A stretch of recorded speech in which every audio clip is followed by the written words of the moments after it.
Situé à 800 mètres à vol d'oiseau du PK1 et à 1 km environ du PK2 de l'autoroute en construction entre Yaoundé et Douala, l'Institut Saint-Jean-de-Yang, par Lobo, dans le département de la Léquié, affiche fière allure. Cet emplacement stratégique nous pose sur l'axe lourd économique du pays devant relier Douala tout comme Bafoussam. Cet axe lourd concentrera beaucoup d'entreprises camerounaises de manière stratégique. Le plan de développement de l'Institut au niveau des infrastructures se fait sur la partie de terrain où nous nous trouvons. L'ensemble à terme contiendra 3 bâtiments de fonctionnement et 1 bâtiment de logement. Des extensions seront toujours possibles, spécialement pour les logements étudiants.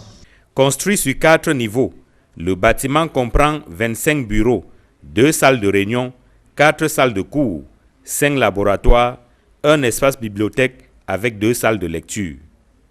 Le rez-de-chaussée, le 2e et le 3e niveau sont dédiés aux enseignements et aux laboratoires, tandis que le 1er niveau est réservé à l'administration. L'inauguration de l'Institut Saint-Jean-de-Yang est marquée par la coupure du ruban symbolique, la découverte de la plaque commémorative et une prière de bénédiction dite par Monseigneur Sosten Bahemi, évêque d'Obala. Bénis les promoteurs de cet institut, bénis les parents. L'Institut Saint-Jean offre des formations diversifiées en sciences de l'ingénierie.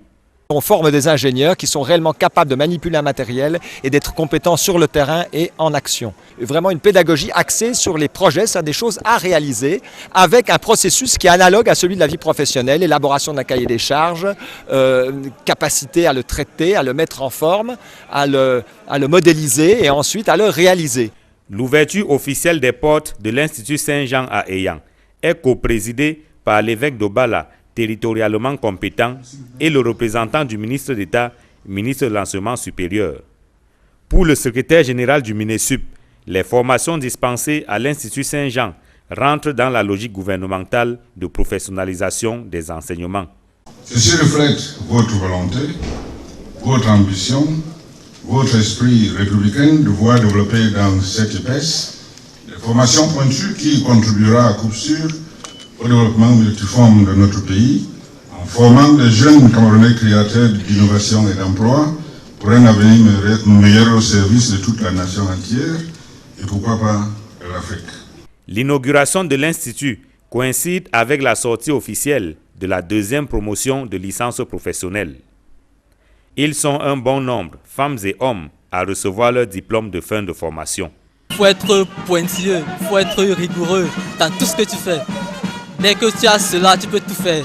Tu peux être rigoureux sur ton temps, tu fais tout ce que tu veux. Tu es toujours là avec tes proches, tu es là avec ton employeur. Tu ne déçois pas tes employeurs. Tu fournis un travail irréprochable. Dans le monde du génie logiciel, le temps est respecté. Quand vous venez 4 minutes en retard, le client est fâché, il dit que non, ce n'est pas comme ça que il fonctionne.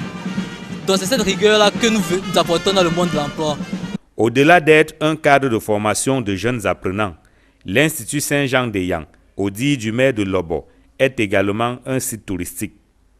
Situé sur un plateau entouré de collines, l'Institut Saint-Jean-de-Yang est un catalyseur de potentialités économiques du fait de sa proximité avec la future autoroute Yaoundé-Douala.